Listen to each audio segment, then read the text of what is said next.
बिस्मिल्लाहिर्रहमानिर्रहीम। मैं हूं मलिक मोहम्मद अली, प्रोग्राम बात से बात मलिक मोहम्मद अली के साथ। वजीर आला केपी के अली अमीन गंडापुर ने केपी के असेंबली तोड़ने की धमकी दे दी है। यह धमकी उन्होंने क्यों दी? बल्कि उन्होंने केपी के का बजट उस वक्त तक मंजूर ना करने का फैसला किया है जब तक यह बजट बानी तहरीक इंसाफ को वो दिखा नहीं देते। आज के प्रोग्राम में इसी मौजूद पर बात होगी। और प्यारे दोस्तों, जिन दोस्तों ने अभी तक हमारे चैनल को सब्सक्राइब नहीं किया, प्राय मेहरबानी वो हमारे चैनल को सब्सक्राइब भी करें, लाइक भी करें और शेयर भी करें।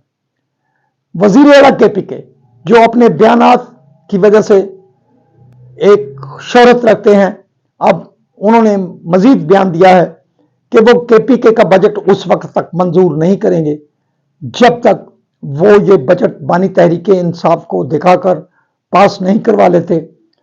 और ये उन्होंने धमकी, जबकि दूसरी तरफ गवर्नर फैसल करीम कोंडी ने कहा है बजट तो हर हाल में पास होगा।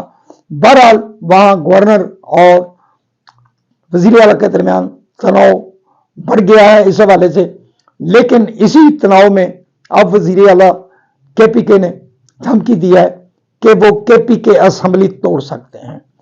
क्या तहरीक इंसाफ वही गलती करने जा रही है जो पंजाब और केपी के हुकूमत खत्म करके की थी?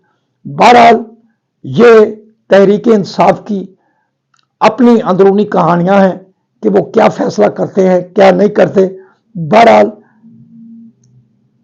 अली अमीन गंडापुर ने असेंबली तोड़ने का शोषा छोड़कर मुल्क के अंदर एक नई बहस छेड़ दी है। सलाम पाकिस्तान, सलाम ओवरसीज, अल्लाह हाफिज।